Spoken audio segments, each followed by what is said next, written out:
What if Stephen Curry and LeBron James played together? What if Michael Jordan's biggest rival would actually have played in the NBA? Or what if Kevin Durant's shoes were a size smaller? Would it change the whole history of the NBA? Or would there be no impact at all? The world is full of what ifs, and sometimes we just wonder how things could have looked if something went differently.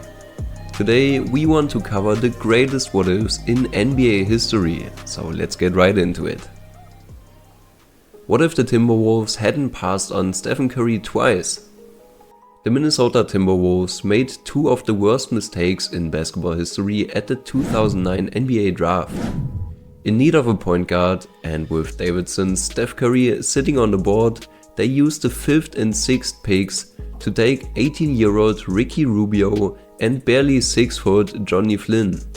Sure, the decision to pass on Curry wasn't as outrageous as it seems in 2018, but it was still indefensible at the time. Let's say Curry still turns into a 2-time MVP in Minnesota. Alongside Kevin Love, the T-Wolves now become one of the best teams out west. That being said, do they make it to 3 straight NBA finals? If not, who does? Whoever represents the West in 2015 isn't getting past LeBron's Cavs, so he gets his 3rd title 1 year early. The following year is when it gets interesting. It's obvious that without the Super Team Warriors, the Thunder earn a trip to the 2016 finals. Do they beat Cleveland? Most likely. Even if they don't, chances are that Durant stays put in OKC, collecting multiple titles with Russell Westbrook. Finally, these two remain friends and don't spark one of the biggest rivalries in NBA history, and KD is not considered a villain. Let's back up for a second. Assuming that Curry and Love excel in Minnesota, the Wolves aren't getting rid of Love, and thus is LeBron signing with a Cleveland team made up of Kyrie and #1 overall pick Andrew Wiggins? That's a rabbit hole in of itself. 78%. Curry 3!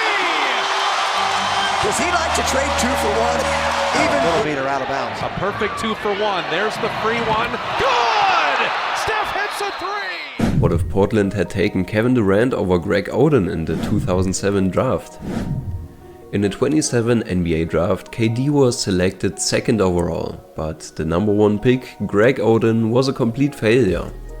If the Blazers weren't blinded by Oden's potential, they selected Durant, a sure thing. No less with the #1 pick in 2007, pairing him with Brandon Roy and LaMarcus Aldridge. At the time, Roy was still years away from suffering the injuries which would end his career. So at the very least, he and Durant would have had a 3-year window of dominance. Consider, Roy was 2nd team All-NBA in 2009. In 2010, the same year in which Durant led the league in scoring and made the All-NBA first team, Roy was selected to the 3rd team. Considering Roy and Aldridge carried Portland to back-to-back 50+ win season in 2009 and 2010, imagine what they could have done with Durant. A trip to the Western Conference Finals is seemingly inevitable, while usurping the defending champions Lakers wouldn't have been unreasonable. Above all else, though, the Durant-Roy-Aldridge Blazers would have been what OKC was in the first half of the decade, the present and future of the Western Conference.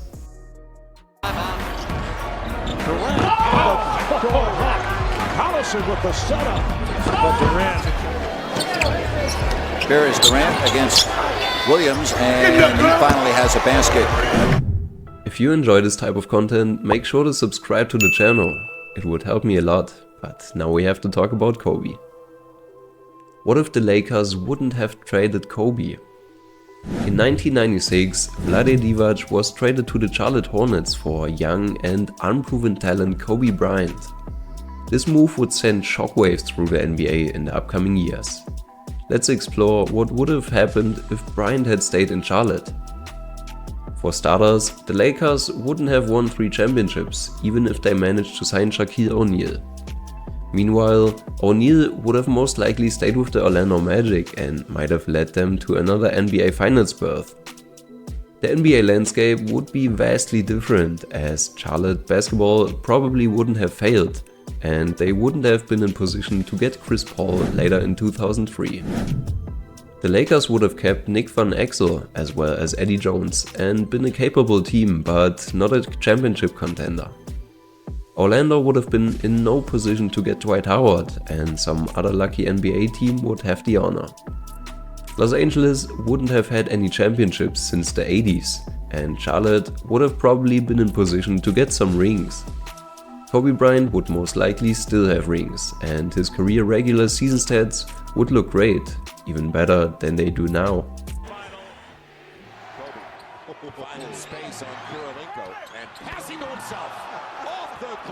What if Derrick Rose's knee didn't give out? In 2011, following Rose's MVP winning campaign, the Baby Bulls faced LeBron's Heat in the Eastern Conference Finals. After splitting the first two games, the Heat needed a big fourth quarter run to get a victory in Game 3. In Game 4, the Bulls led with 1 minute remaining before the Heat prevailed in overtime. While in Game 5, Chicago coughed up a 7-point lead with 1 minute 30 left as they watched the Heat win their fourth game in a row. Despite losing in 5, it was a moral victory for the Bulls, something to build upon. In 2012, with another ECF meeting inevitable, Rose suffered a season-ending injury in Game 1 of the playoffs. He was never the same. His season averages dropped and his explosiveness was gone. If his knee doesn't give out, do the Bulls upset Miami in round 3? Maybe. Regardless, it's safe to assume that Rose's Bulls would have been LeBron's closest competition out east for the next decade.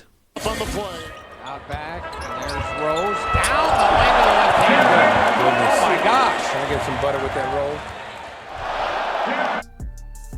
What if Michael Jordan's biggest rival played in the NBA? It's likely that you never heard of Len Bias, but despite his obscurity, he was MJ's biggest competitor. He was a 6'8" freak capable of doing just about everything on the basketball court. Bias was so athletically gifted that he was compared to Jordan when he was drafted. Finally, he was taken second overall by the Boston Celtics in 1986 after an outstanding career at the University of Maryland. Boston was preparing to put Bias alongside Larry Bird, Kevin McHale and Robert Parrish to form an unstoppable foursome. But it wasn't to be. Just 2 days after Bias was drafted by the Celtics, he tragically died from a drug overdose. Sadly, we will never know just how great Bias could have become. What if Chris Paul was allowed to become a Laker? On December 9, 2011, on the eve of the league reopening for business post-lockout, David Stern vetoed a deal that was in place to send Chris Paul to the Lakers, citing basketball reasons. The proposed trade would have sent Paul to the Lakers, Pau Gasol to the Rockets, and furnished New Orleans with 3 top-flight NBA players in Kevin Martin, Louis Scola and Lamar Odom, as well as playoff-tested guard Goran Dragic and a 2012 first-round pick that Houston had acquired from the Knicks. If it went through, the Lakers possess a nucleus of Kobe, Paul and Bynum. Now, do the Lakers still sign Howard the following summer? Probably. And so, heading into the 2012-2013 season, the Lakers now have Paul, Kobe and Dwight as their core. Does the Dwight era go more smoothly? Yes. And with Paul shouldering the load, does Kobe get hurt? Probably not. Imagine a healthy Kobe playing alongside a pick and roll of Paul and Dwight. Is this good enough to beat the Spurs in 013 and 014? You bet. Do we finally get a Kobe LeBron finals? I think so.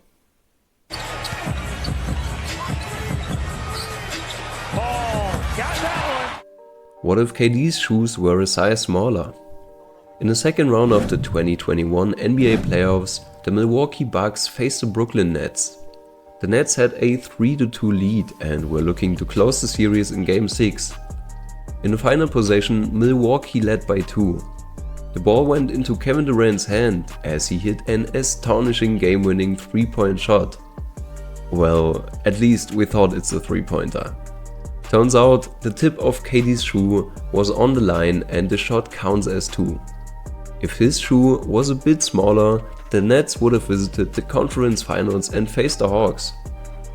They most likely would have won this series and advanced to the finals. There, Harden and Kyrie would have been healthy and the newly acquired members of the Nets super team could have shown their potential. The Nets could have won a championship and the trio of KD, Harden and Kyrie would not have split up so quickly. With more practice together, they could have remained a championship contender. Moreover, Giannis would be doubted and considered unable to lead the Bucks to a trophy. His career would take a serious hit, while the Nets could really have been a so-called super team. And I'll tell you something, you might want to think about giving a little consideration to Josh McRoberts, their starting power forward. What if the Spurs never traded for Kawhi Leonard in 2011? Kawhi Leonard was selected with the 15th overall pick in the 2011 NBA draft by the Indiana Pacers, but was traded that night to the San Antonio Spurs, along with the rights to 𝘼𝙗𝙗𝙪𝙩 𝙈𝙚 and Davis Bertans in exchange for George Hill. At the time, the Spurs' days of contending appeared to be over, having failed to make it past the second round in the previous 3 seasons.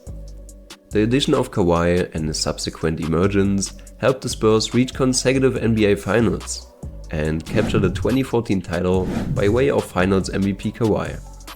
If the trade doesn't happen, the Duncan era goes out with a whimper. But the biggest what could have been centers on Kawhi in Indiana. Following the trade, the Pacers went toe-to-toe with LeBron's Heat in 3 straight postseasons, including back-to-back ECF, in which they lost in 7 and 6 games, respectively. With Kawhi, Indiana's crunch time 5 would have been Paul George, Kawhi, Lance Stephenson, David West and Roy Hibbert. While you can make the case that Kawhi wouldn't have evolved into the player he's been with San Antonio, since he'd have to share reps with George and Stephenson in Indiana, it's a moot point. If the Pacers came within 1 win of making the finals in 2013 with George Hill, it's safe to say they could have gone the distance with Kawhi. Doesn't have to force anything because Westbrook's doing it for him. Oh, Leonard. The biggest question, however, remains, what if you didn't subscribe to this channel? You would miss much more NBA content, so help me out here.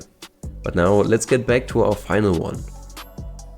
What if Curry and LeBron played together?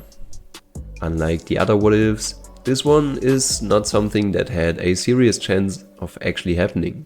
However, it's fun to imagine, and LeBron said himself that the one player he would like to play together with is Stephen Curry. The last time Stephen Curry teamed up with LeBron James during an All-Star game, he dropped 50 points on the way to breaking the exhibition game's 3-point record.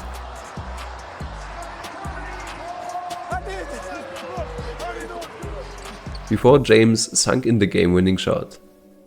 That's as far as the two may ever come close to sharing the hardwood as part of the same team. It's hard to imagine either of these superstars letting go of their current franchises just to play together. But there's a ridiculously slim chance as opposed to a downright no. Maybe we'll see it someday. You never know what happens next. Anyways, I hope you enjoyed some of the what if cases and are as curious as me about some of them. If you now want to know about 15 NBA players who dated celebrities, make sure to check out this video. You can go now, since this video is over. Come on, just click it. I'll see you there.